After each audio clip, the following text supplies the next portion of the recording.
us in this episode. Benfica, Leicester, very good week on the pitch for Arsenal Football Club. A lot of news off the club. But first, again, we want to say welcome back. It feels like we've been gone forever. It hasn't been that long, but so much football has happened to then. I'm joining you from the United States. I'm Raphael, of course.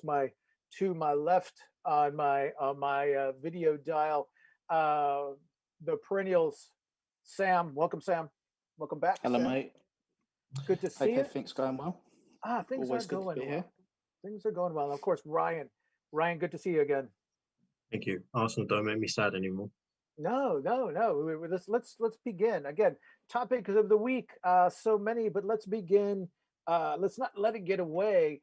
A critical come from behind win in Greece against Benfica. Gentlemen, it looked 60 minutes in that everything was gone. Ryan, I'm going to start with you. It seemed Arsenal was playing for control, very deliberate play, got a wonderful goal, Saka to Aubameyang midway through the first half. Arsenal, again, we've seen this. This is a story we've seen over and over again. Everything seemed to be good. And then right before the half, sloppy foul, brilliant free kick by Benfica to take it even. And then 15 minutes into the second half, again, against some of the form, it looked like disaster. Long ball from the Benfica keeper downfield. Danny Ceballos settles under it, and I'll let you take it from there.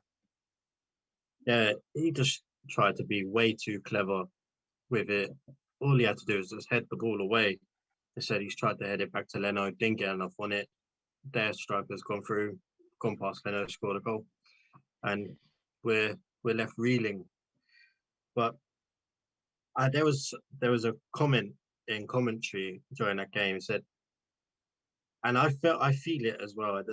I can relate to it because you don't feel like Arsenal are going to lose against these teams. You feel like Arsenal are going to beat themselves. And it Arsenal did just look, beat themselves. Yeah, it did look for all the world that was going to be one they just could not come from behind. But Sam, critical changes. I mean, immediately, and within a minute of that goal going in, Mikel Arteta goes to his bench, doesn't dither, brings in reserves. Thomas Partey comes on, as the main thing. Ceballos is brought off. He goes to the attack, and he brings Willian on. I think that's the kind of the double switch. Everybody understood Partey, but I think everybody scratched their heads, and a lot of people maybe threw their hands up saying, "What's Willian doing on?"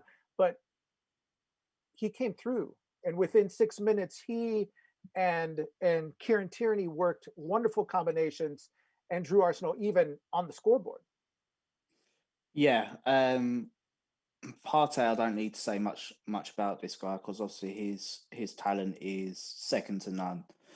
But with Willian, it was a bit of a strange one really because it looked like it was clicking into place, and with him, he's not exactly the flashiest of wingers, as many know. He's a smart winger. He takes up good positions that enables him to scan for a pass or assess what his next move is quite quickly.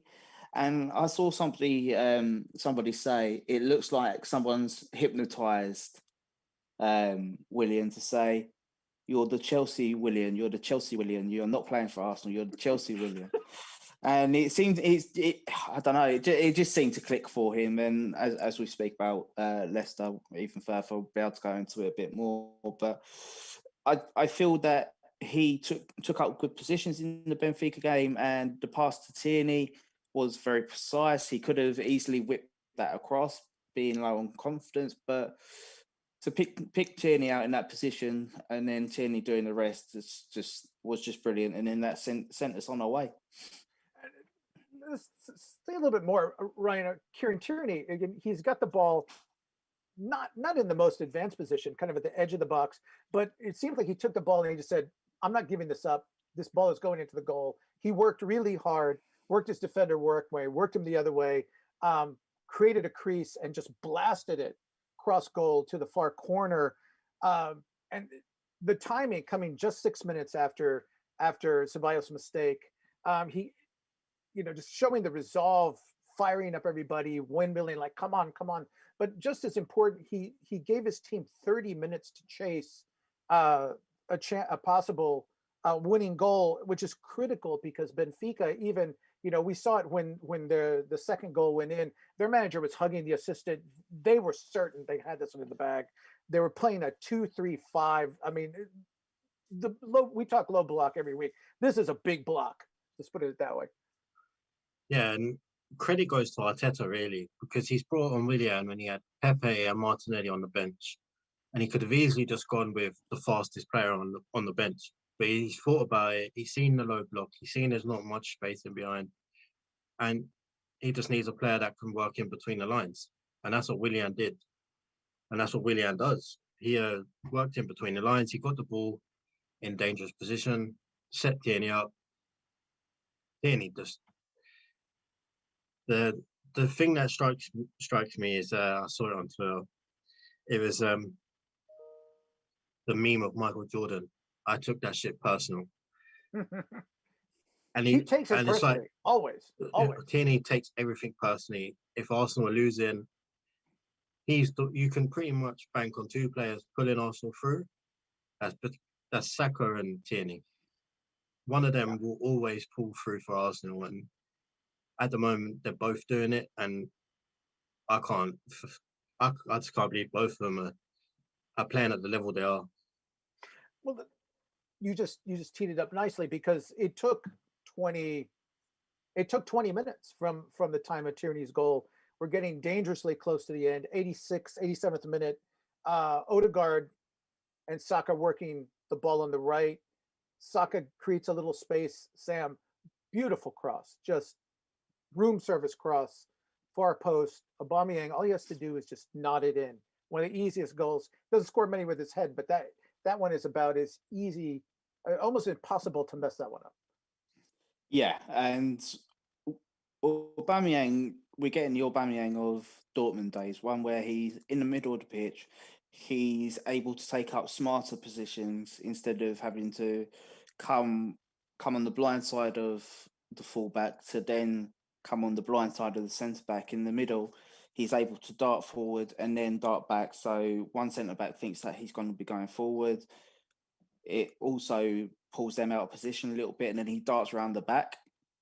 And with the header, he's on the shoulder, so the defender thinks that he's going to be coming round on the front side of him.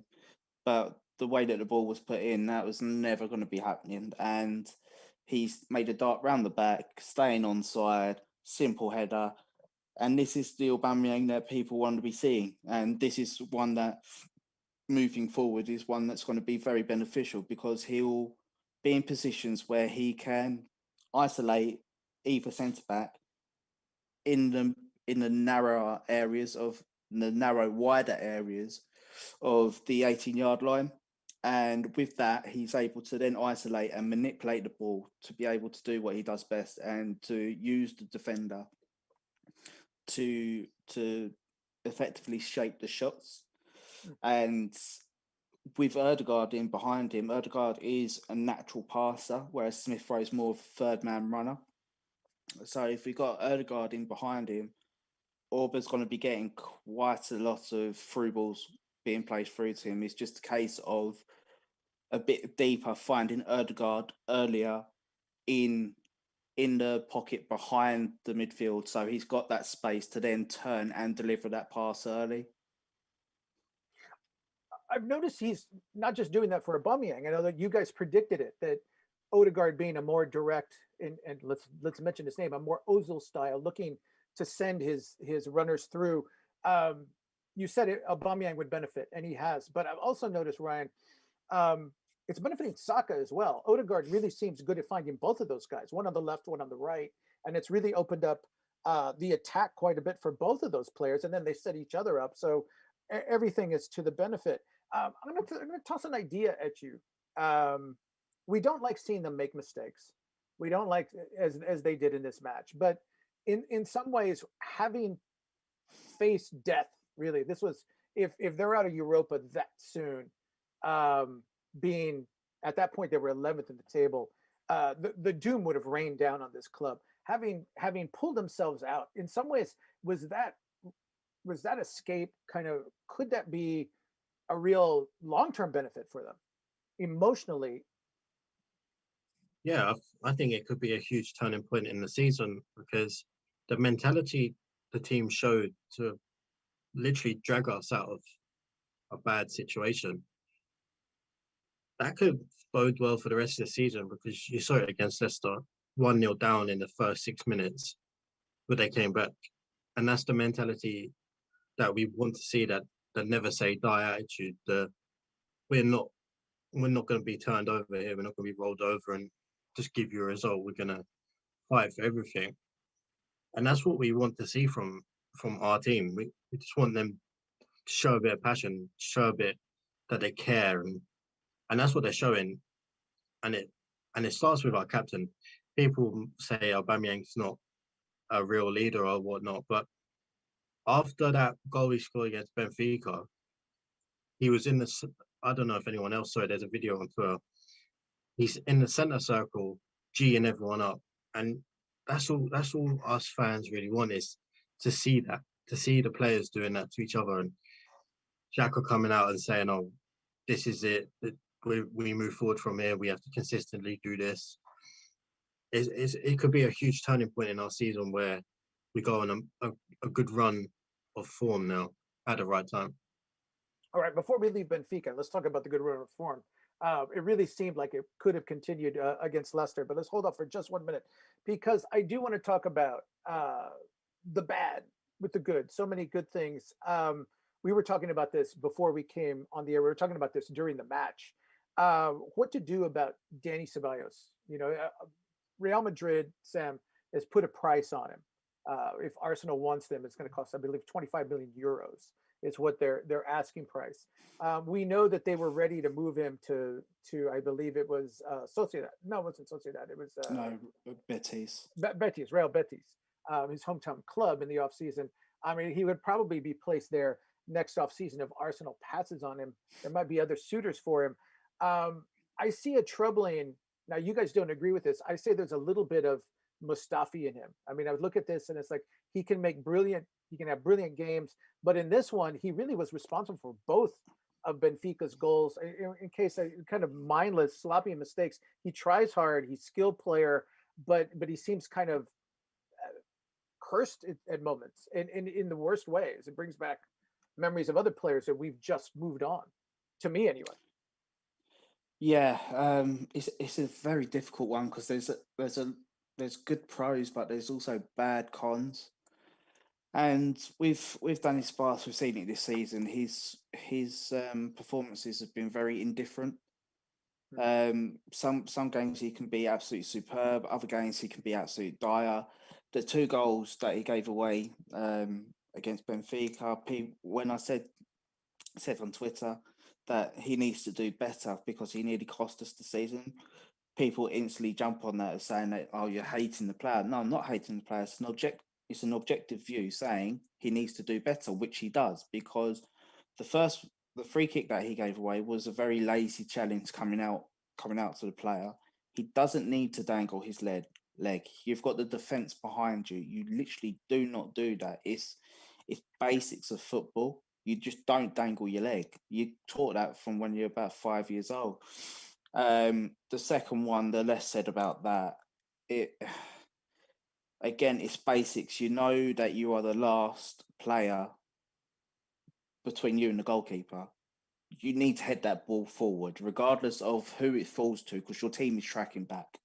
Your team's coming back, the ball's gone forward. That gives them extra seconds to come back, turn around, and then you reset. Stop with trying to be overly smart about things because you get caught out. Worst case scenario, which could have happened, which we've seen before, the ball goes back like that.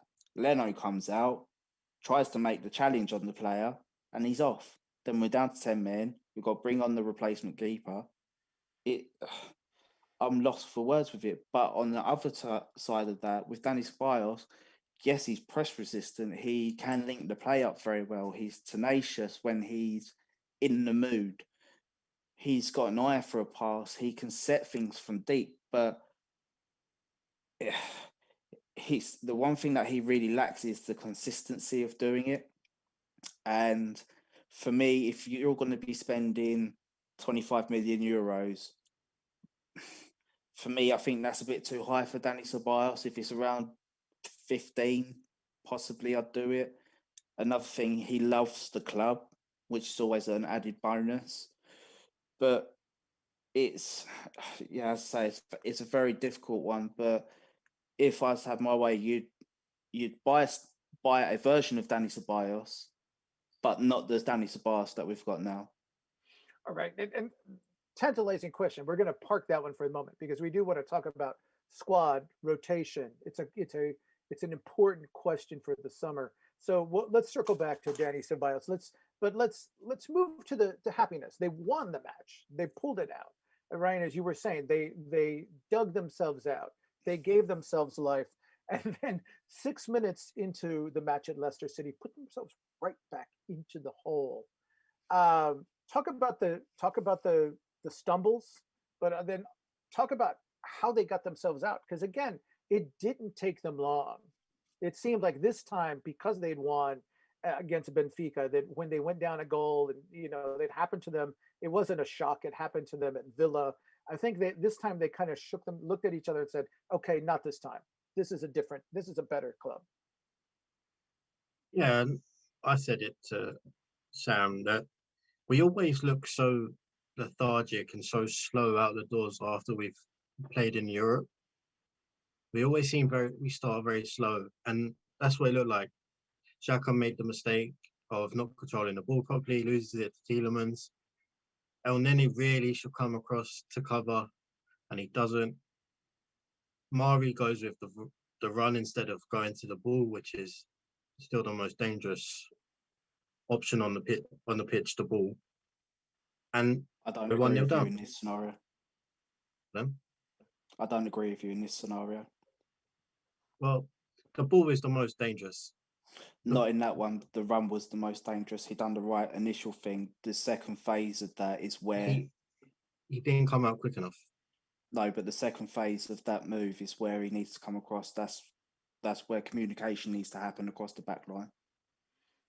Yeah, well, Mari didn't come out quick enough, and we're 1-0 down. But then after that, I didn't feel like we was going to be beaten. I felt like we absolutely dominated Leicester. Pepe and Willian both grabbed the game by the scruff of the neck and just dragged us forward every chance they got. Pepe looked every penny worth what we paid for him in that game. And I genuinely think it's because he had a competent right back behind him, which Cedric, I've always said, should be starting for us. And Pepe just looked really, really good. Willian looked really good. Yeah, they pulled it out again. They took their chances this time. Against Villa, when we went 1-0 down early, we had chances, we didn't take them. But this time they were clinical and they were efficient going forward. Sam, I'm going to let you push this one a little further because, again, we've all talked about this one. Going back, I mean, Ryan really brought it up, I think, at the New Year's, even when we were talking about Hector, he said, when Cedric was subbing for Tierney when he was injured, he said, as soon as he comes back, I want to see him on the right. Just, it doesn't matter, who's playing ahead of him, if it's Saka or if it's Pepe, but it really benefited Pepe. I mean, I was looking at the statistics in the first half. He drew 4 fouls. He drew a yellow. He drew a penalty and was this far away from drawing 2 penalties. I mean, he was put in a position where he can show his one-on-one skills, and he just looked so relaxed. He was in his space. He was in his element. And again, he has a guy who overlaps him on the outside. He's able to go inside, do what he wants to do, get the ball to his left foot. Do you just have to stay with that? If you're Mikel Arteta, do you just have to say, okay, those two are a pair now? Yeah, absolutely. And it's all about synergy on the pitch. If you think about when Pepe plays with Bellerin in behind him, Bellerin when Bellerin's coming up the pitch, he likes to come inside and effectively he's closing the space of what Pepe works. 9 times out of 10, Pepe doesn't even receive the ball. Bellerin will come up to the pitch, look inside, go inside. So Pepe's just left standing there, pretty much holding his dick in his hand, doing nothing. And it makes him look bad because we haven't got a fullback in Bellerin that is comfortable of coming up, making a forward pass and actually being brave on the ball. And with Cedric, what happens with Pepe is the ball will get released into midfield quicker. It will then be released into Pepe quicker, so he can then isolate the fullback. He will either go outside or inside. And as you say, Pepe does his best work when coming in on his left foot, able to link in with the striker, whoever it may be. And with that, we're able to then bounce off and essentially have three players in a dangerous position in the inside forwards with Pepe, Orba or Laka, Willian or Saka. And it's a bit similar on the left hand side. We all know Tierney is the guy that will be going outside on the outside. When we've got, say, Willian over there, he comes inside, so it creates that gap for the fullbacks to be able to overlap and get balls in if need be. And depending on who we're playing, we've spoken about passing lanes previously. And I think when we spoke about it, we only had 3, which was very easily picked out. But now we've got a lot more, because if you've got Cedric in behind Pepe, it opens it up, as well as Ødegaard in that number 10 position, because you could say Ødegaard's got essentially the pick of potentially 10 different passing lanes if he's got the ball in the centre of the pitch. But coming into Pepe and Cedric, you can either come with Pepe on the ball, you can go outside, he can come inside, he can go into the striker. So that's instantly 3 or 4 there. When Cedric's got the ball on the outside, he can come inside to Pepe, he can go backwards, he can cross the ball in, he can drive into the byline and then pick somebody out. So again, you've got another 3 or 4 passing lanes there, and it just makes it a lot less predictable when we're attacking, and that's something that other teams are struggling to deal with, is the unpredictability of the attack, because they don't know whether we're coming down the middle, coming down the left, or coming down the right when Cedric's playing. But when Bellerin's playing, they know it's either going to be middle or left. So it's a big difference when Cedric's behind Pepe.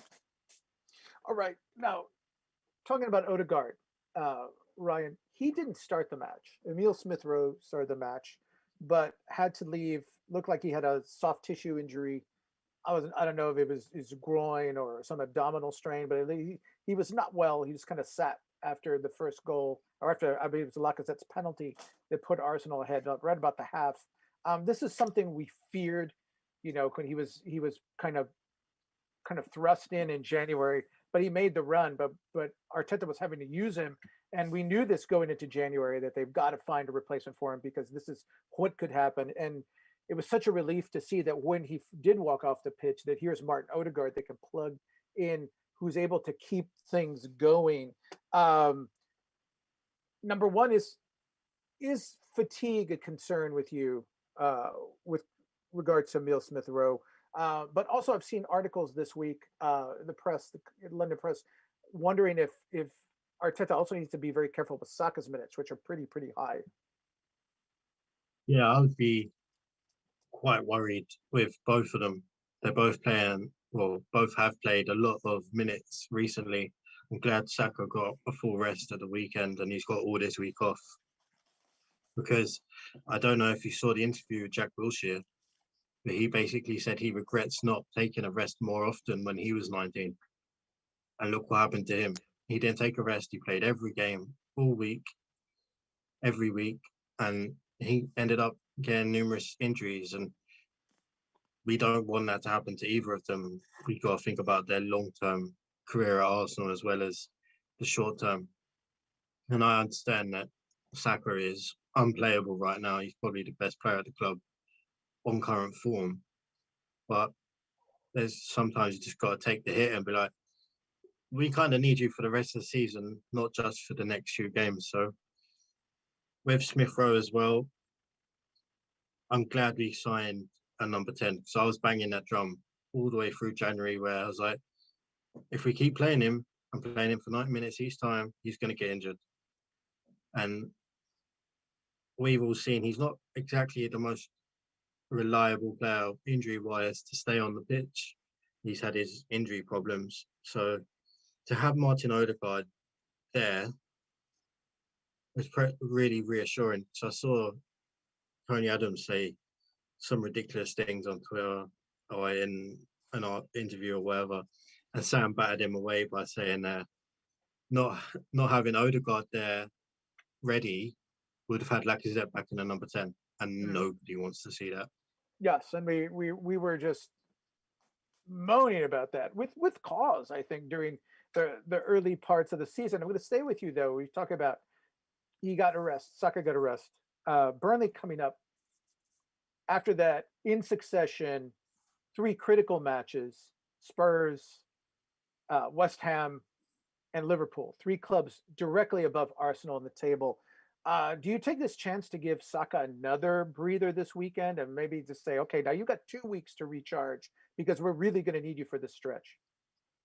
Well, if I had my way, I'd send the under-23s to Burnley, because we've got Olympiacos on the Thursday in Greece, and then we have Spurs on the weekend at home, and then Olympiacos again. They are potentially the 3 biggest games of our season, because Spurs are 2 or 3 points above us, and if we beat them, we go above them. And we all love finishing above Spurs. But the Olympiacos games as well, they are cup finals, both of them. So I'd have our best players rested up, wrapped in bubble wrap until the Thursday. All right, Sam, you were those of you who follow us, we were at a group chat, and before the draw, Ryan let the cat out of the bag. Before the draw, I think you were the one saying, just please, not Olympiacos again. Not Olympiacos again. They pull the ball. It's Olympiacos again. Never know what's going to happen with that matchup. Do you see any reason to be different this time? To be honest with you, I don't really follow Greek football, but if they're signing Socrates, then I'd assume that their defence isn't the best of defences. But apparently they've not done so well. I know that they lost some players in the window that were big players in their last game, but we see in European football anything can happen considering, and realistically we should have won the tie when we last played them. But for me, I just wanted to have a year where essentially we just skip playing the same teams over and over. So if you notice Arsenal, we always get the same teams in and around the same sort of time of the competition, and it's without fail. It's always Barcelona. It's always Olympiacos. It's always other, you know what I mean? It just gets a bit tiresome. Give us a change once in a while. I saw 2 mad stats last couple of days. Arsenal have played Olympiacos 12 times in 12 years. Considering they don't play in the same league, that's pretty crazy. And the other one is Olympiacos have more wins at the Emirates than Spurs. Unlucky. Oh, credit to Olympiacos. Okay, take that as you will. One more thing. Ryan, you were talking about this. You know, I was staying with the injury with Smith Rowe, Saka, obviously important. His name has come up because we don't see him very much right now. You and I were discussing Gabby Martinelli. You've seen word in the press that teams released that he's having patella tendon issues. I've had the same surgery, had anterior cruciate reconstruction. They use your patella tendon to form the new ACL.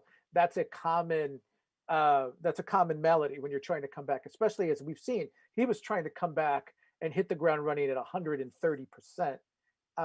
Just speaking from my own experience, I think he overworked himself. I know he's frustrated. I know he wants to play, but I would put him in that same box with the other 2 youngsters and say, just let him rest. I don't even think it's been 12 months since he tore the ligament. And this is not an injury as severe as his was that you come back from in 10, 11 months. No, you're absolutely right. And I suffered from the same injury as well. And I didn't have the surgery. I just let it heal by itself. And yeah, I still feel it now. And for him, I think he tore it in June last year, just before the Brighton, or just after the Brighton match that we lost. And 8 months, 9 months, that's nothing. yeah, Nothing at all. and I've been saying for a couple of weeks. I think he came back so quickly and so fast. He was just filled on adrenaline of being back, and then it started to catch up on him. And then he had the ankle injury, and then he had I think it was the calf injury, and the slow niggles of that coming back from that, coming back into intense training, into intense matches, going at 100 miles an hour because he doesn't stop. But that's what we say about Martinelli. He presses for 90 minutes, and I don't think it was sustainable over after coming back from that kind of injury. And I think Arteta's right of keeping him out. I think he's trying to find the right game and right combination for him to come back into the team. Because as Sam's rightly pointed out earlier, Tierney takes up the wide left, like that's his role. And if Martinelli is on that side, he's going to want to play wide. And we see what it's like with Pepe and Bellerin coming inside. I don't think it would work as much as Tierney and a Pepe or a Willian or whoever's on Aubameyang, whoever's on the left. So we'll find the right game for Martinelli to come back into, and maybe it's Burnley. Could be. As you said, if you're going to send the under 23s, this might be one where he leads. Sam, very quickly, because this is a topic we bat about. If he's on the same side with Tierney, and we don't want to replay on the left of what we see with where you have Bellerin and Pepe on the right, where they both have the same tendencies. Is this a time? Is Burnley perhaps a match where you experiment with Martinelli centrally? This is something we've been talking about, just kind of in chat for weeks. I know Martinelli is not crazy about that idea, but this team is suddenly very full on the flanks, especially with Willian kind of refinding some form. Yeah, I've made my views on this online quite clear. I don't see Martinelli as a striker, nor do I see him fitting into that striking role moving forward in the future.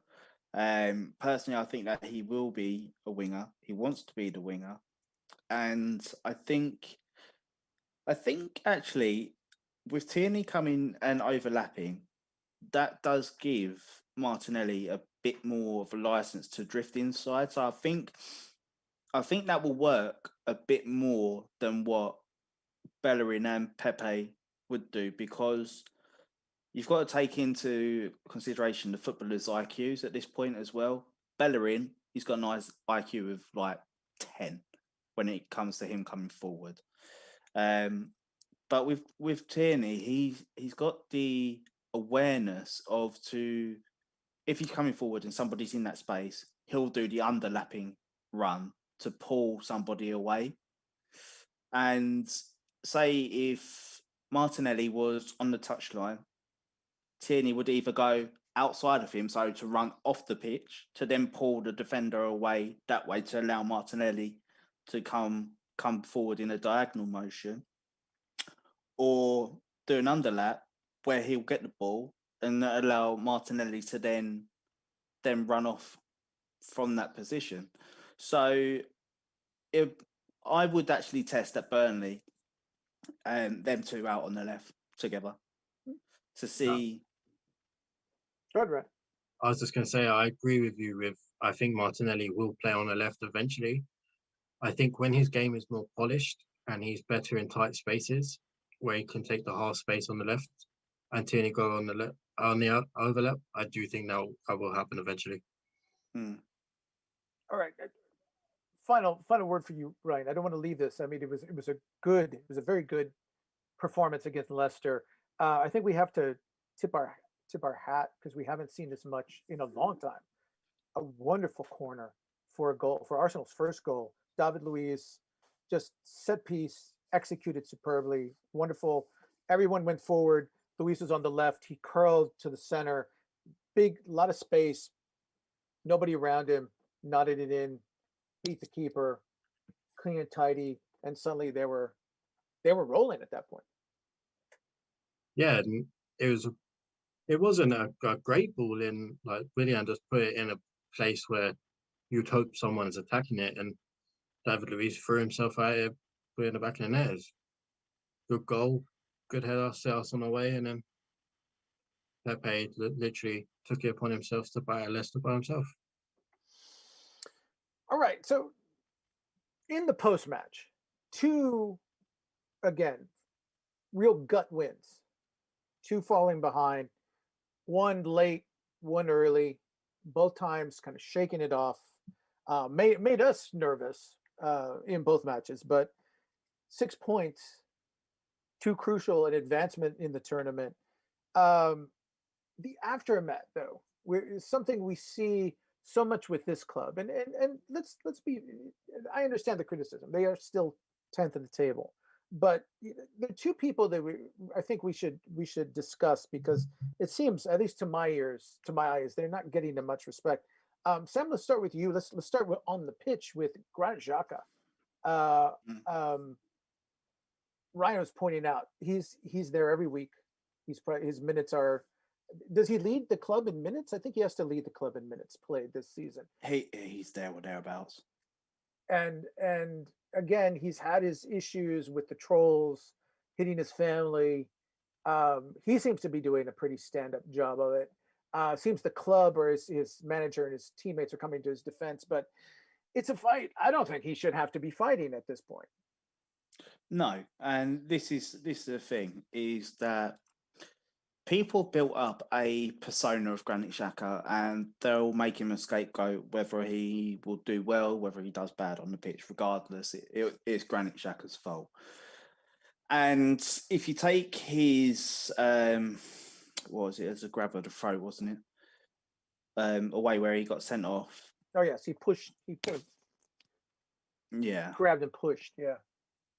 If you take that away, he's been Mr. Consistent. He does actually start a lot of our plays from deep. A couple of games ago, I think he got 2 assists in Aubameyang's hat-trick. And he is somebody that if he plays next to Thomas Partey and him will rotate about who comes up the field. And it's very intelligent of how they do it, because one will go, one will sit, but when the other one's sitting, it won't be that far away, so it kind of drags the defense up as well.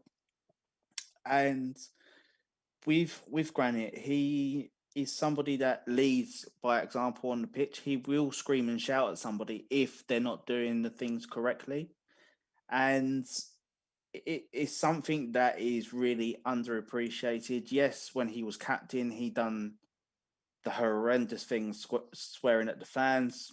You can say that it was justified, but you'd never throw your captaincy down on the pitch and react to the fans in that manner and not apologise for it. But ultimately, Arteta sees in him something that he wants, something that he sees he wants moving forwards.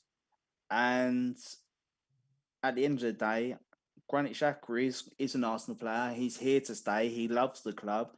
And he's turned around and said that he wants to be here he doesn't want to be here for 2 or 3 years. He wants to be here for the long haul. So if that's the case, fair be it. If somebody else comes along and displaces him in the team because they're better, so be it. But until that time, Granit's going to be a mainstay in this team.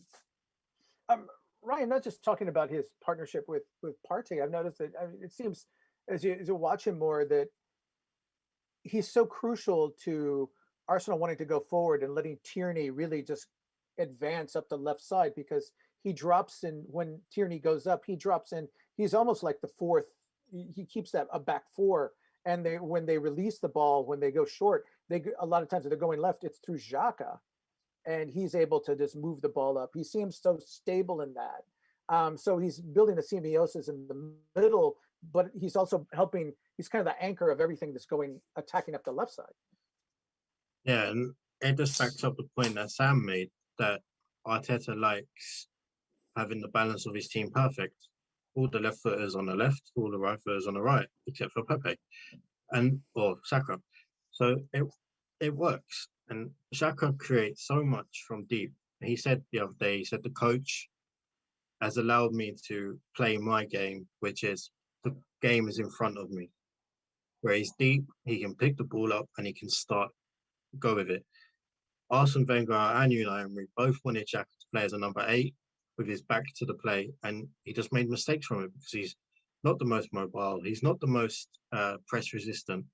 But what he does is, if he picks a ball up as a number 6, his passing range is probably one of the best in the world. He can ping a 50-yard pass with his eyes closed, and it's credit to him because he really has stepped up in the last few weeks or so. He's played 12 games in a row and played every single minute of every single game. He's an incredible athlete. People say he doesn't cover enough ground, blah, blah, blah. He doesn't move very far, blah, blah, blah. He covered the most ground against Benfica and Leicester. And his sprint speed was one of the top 5 at Arsenal on Sunday against Leicester. So for the naysayers, he does cover all the ground. He plays every single minute. He's reliable on some occasions. He does lose his head, but he's a human. He makes mistakes. We all lose our heads following this club. All of us do. Sam, another one who's not getting, I think, enough respect. It's Granit's boss, Mikel Arteta. You know, even with the wins, they're still grousing that from a certain gallery of the fandom that if their ultimatums, you see them every day, if they don't do this, if they don't finish here, if they don't do that, they've got to send him on. Why are people praising him? You know, he's still sitting in 10th. Two things come to my mind. Number one, a rumor about 24 hours old that one of the candidates for the Barcelona chairmanship would like to approach him to be the next Barca manager. Now, whether he would go or not is fodder for another time, but clearly he's regarded at big clubs. You know, his ex-manager, we were talking last week about how Pep praised him, and so many people took that as a backhanded compliment rather than sincere praise. But, you know, I want to talk about the fact that the job he did in January of changing the culture. You know, if you notice, and we talked about this a lot in January, before certain players who we won't name in this one left the club after every result, even when Arsenal won, there were anonymous stories placed in one of the red tops that there was discord in the locker room, that Arteta's being challenged, that apparently there are factions. He's accused of playing favorites. And lo and behold, this week, well, actually this month, that's all gone quiet. But on the flip side, some of the players who have left are now stirring the pot on their new clubs in places like Germany. Yeah. And let's be serious right now. The players that have left was not good enough. And as it goes to show in Germany right now that they are causing havoc there as well, as you say. But moving back to Arsenal, I don't really want to talk about them bums at Schalke. In regards to Arteta, since moving to a back 4, I see a league table saying that we're tied in 3rd on points, moving to a back 4. Now, you've got to take into consideration, Arteta has set the foundations for this football club. As you say, he's changed the culture. He's building a new culture at Arsenal.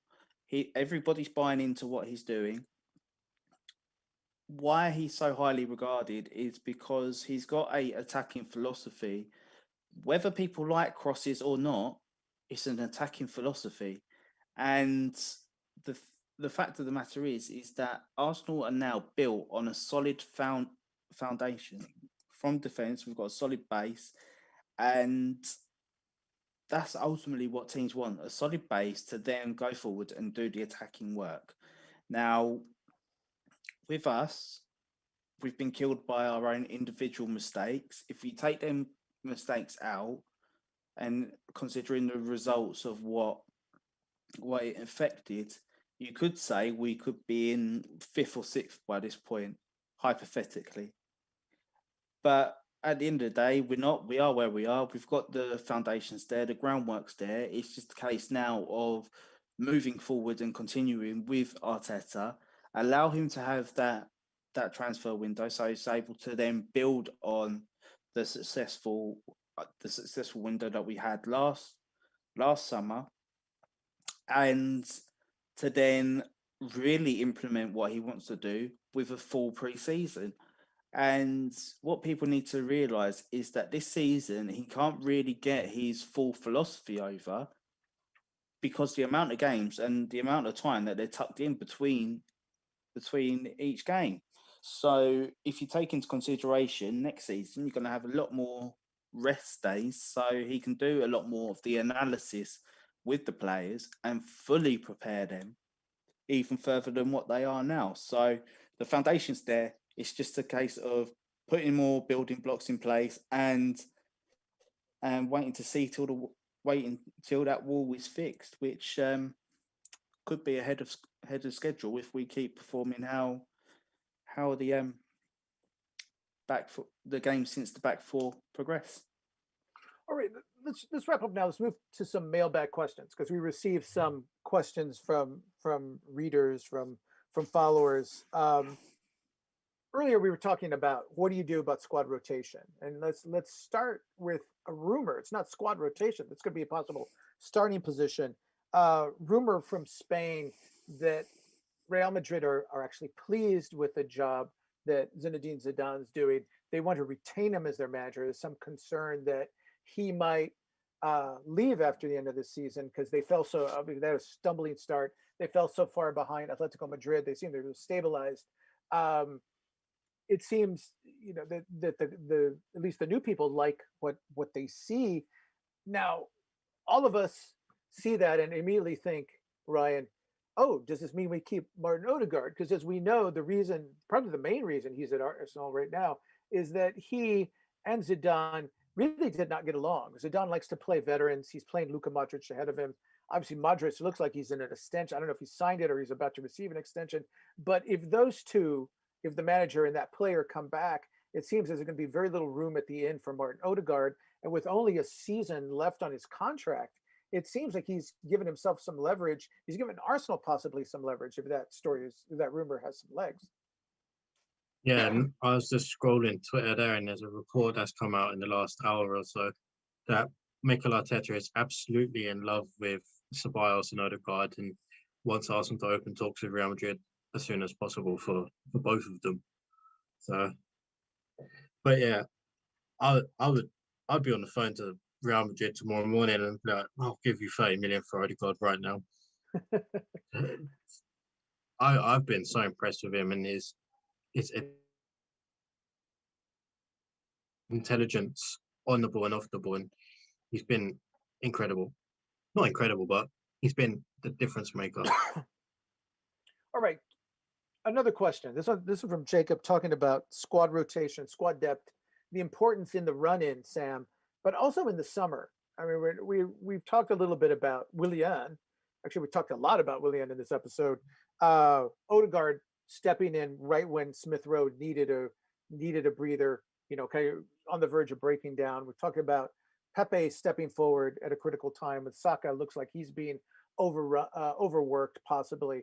But there are some other key players. El Nene, Pablo Mari played really some big minutes in Europa League.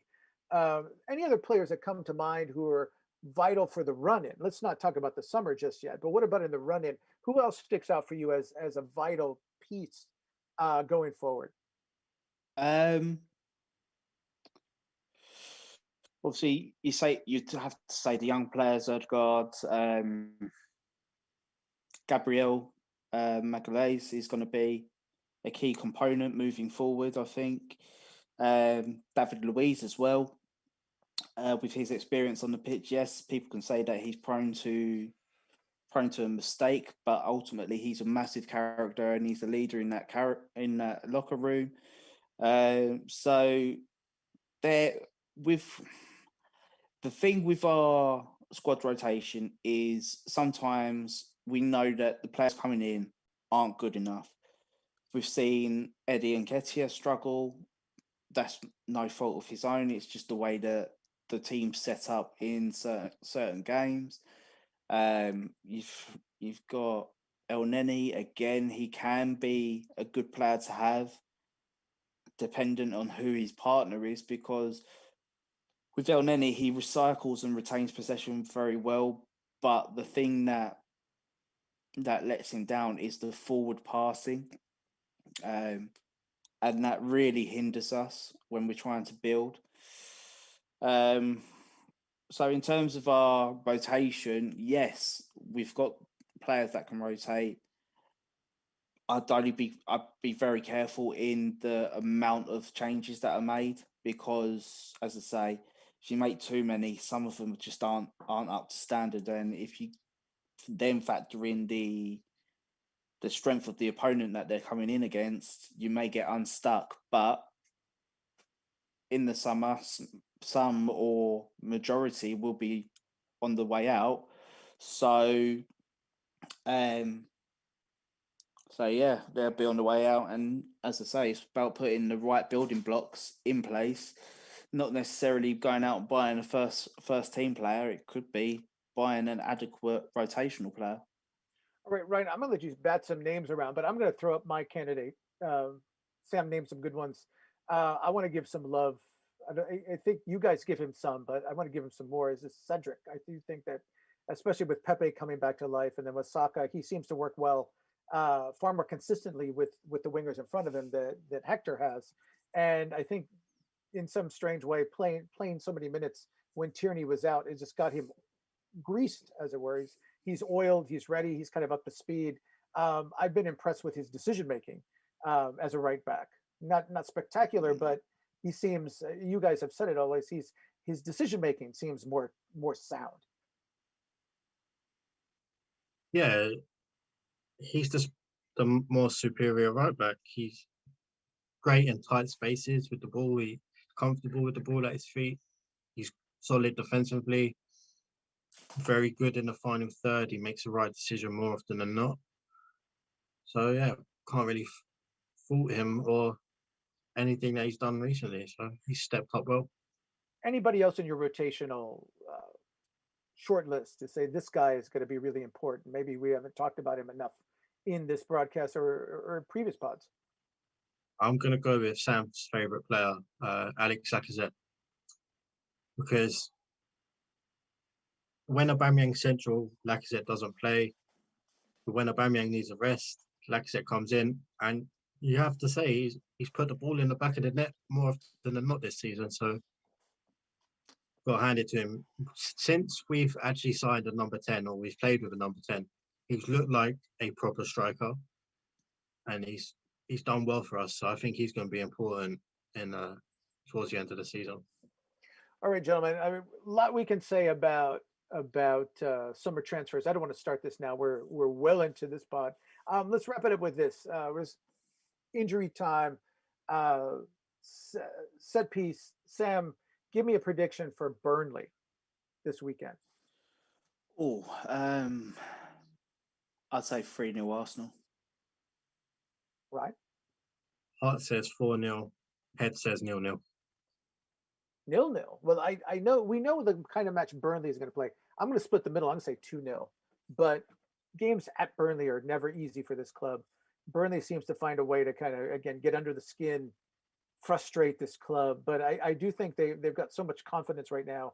They seem to have found themselves in the final third. So I'm looking for a better result this time, and not that 93rd minute 1-0 scruff of the neck escape that we've seen so many times in the past. And it's an early kickoff as well, so we're not great at early kickoffs. No, you can almost. Well, I'm not going to say it because you know what I'm thinking. I'm not going to say it. All right. So again, a good week, really good week for the club. 2 really good gutty performances, some optimism, some youth, some rotation, reasons to keep watching. Some critical matches in Europa, and in the league coming up in the next 2-3 weeks. So again, join us. Thank you for joining us today. Come back and join us soon. Follow us on Twitter at Daily Gooner Pod, and follow this gentleman. You see him behind it, Daily Gooner Sam, Daily Gooner Ryan. I'm a Cowboys Nation 1. For Sam and for Ryan, I'm Raphael. We say thank you for staying with us, and we will see you again soon.